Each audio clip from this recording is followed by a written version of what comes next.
हाँ तो क्या हाल है गाइस। देखो कंटेंट की इतनी कमी हो गई कि मैंने डीमन स्लेयर से कुछ भी एक टॉपिक उठा लिया। हाँ चलो फिर जानते हैं बिना टाइम वेस्ट किए। देखो डीमन स्लेयर की हिस्ट्री तो तुम्हें पता ही होगा एंड उसका सबसे लेजेंडरी कैरेक्टर योरिची है और वो इतना पावरफुल है कि डीमन किंग मुजान भी उसके सामने गिड़गिड़ाता है। और इसी इंसान ने क्रिएट किया था सन ब्रीदिंग एंड उसी के ही बच्चे हैं बाकी ब्रीदिंग सेल, जैसे कि वाटर, फ्लेम, विंड, मिस्ट या स्टोन कह लो तुम। मतलब सन ब्रीदिंग ओरिजिन है, बाकी सब उसके वेरिएंट्स है। अब सवाल आता है योरिची एंड तांजिरो की फैमिली का कनेक्शन। एक दिन योरिची की मुलाकात हुई थी शिमोशी कमाडो से। ये तांजिरो के एसेंटर्स में से एक थे। योरिची ने उन्हें ऑफिशियली स्वर्ड ट्रेनिंग तो नहीं दी थी, लेकिन उस बंदे ने योरिची को सन ब्रीदिंग यूज करते हुए देखा था एंड वो सारी टेक्निक्स को वो अपने दिमाग में रख लेता है। उसने समझा ये सिर्फ फाइटिंग टेक्निक नहीं है, ये एक कला है। और इसी कला को उसने रिचुअल डांस बना दिया जिसका नाम पड़ा हिनोकामी कागुरा, जिसे तुम सन ब्रीदिंग कहते हो। और कमाडो फैमिली में ये जनरेशन से लेके जनरेशन तक बांटा गया। एंड यहाँ बहुत लोग कंफ्यूज होते हैं, हिनोकामी कागुरा और सन ब्रीदिंग कहीं अलग अलग तो नहीं। तो मैं क्लियर कर देता हूँ, दोनों एक ही है।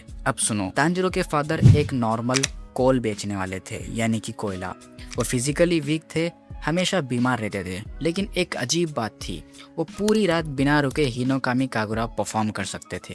उनकी बॉडी वीक थी, लेकिन उनकी ब्रीदिंग और मूवमेंट एक्स्ट्राऑर्डिनरी थी। तुमने एनिमे में देखा होगा, हर साल जब भी वो परफॉर्म करता है वो तांजिरो को अपने साथ ले जाता है ताकि वो उसे देखे। और जाहिर से बात है, तांजिरो उसके पापा को इतने गौर से देखता है कि वो टेक्निक्स उसे याद हो जाती है एक डांस के फॉर्म में। अब आते हैं उस सवाल पर जहाँ बहुत लोग कंफ्यूज हो जाते हैं, तांजिरो के सर पे जो मार्क है क्या वो बचपन से ही था? देखो बचपन में उसके फोरहेड पर सिर्फ एक बर्न स्कार था। ये उसने अपने छोटे भाई को बचाने के वक्त किसी एक्सीडेंट की वजह से पाया था। बाद में बैटल के दौरान ये स्कार धीरे धीरे बदलने लगा, लेकिन असली ट्रांसफॉर्मेशन तब हुआ जब तांजिरो एक्सट्रीम कंडीशन में लड़ रहा था। उस वक्त उसकी बॉडी अपनी लिमिट क्रॉस कर चुकी थी। High body temperature, extreme heartbeat और सन ब्रीदिंग की अवेकनिंग, इन सब की कॉम्बिनेशन से उसका ऑर्डिनरी स्कार इवॉल्व हो गया था और आखिर में वो एक डीमन स्लेयर मार्क बन गया। ये कोई टैटू नहीं था, ये उसकी बॉडी का अवेकन स्टेट था। इस मार्क के एक्टिवेट होते ही उसकी स्पीड, स्ट्रेंथ, परफेक्शन कई गुना बढ़ गई थी। और इंटरेस्टिंग बात यह है कि योरिची के पास यही मार्क जन्म से था, लेकिन तांजिरो ने इसे अपनी मेहनत से एक्सट्रीम बैटल के थ्रू अवेकन किया,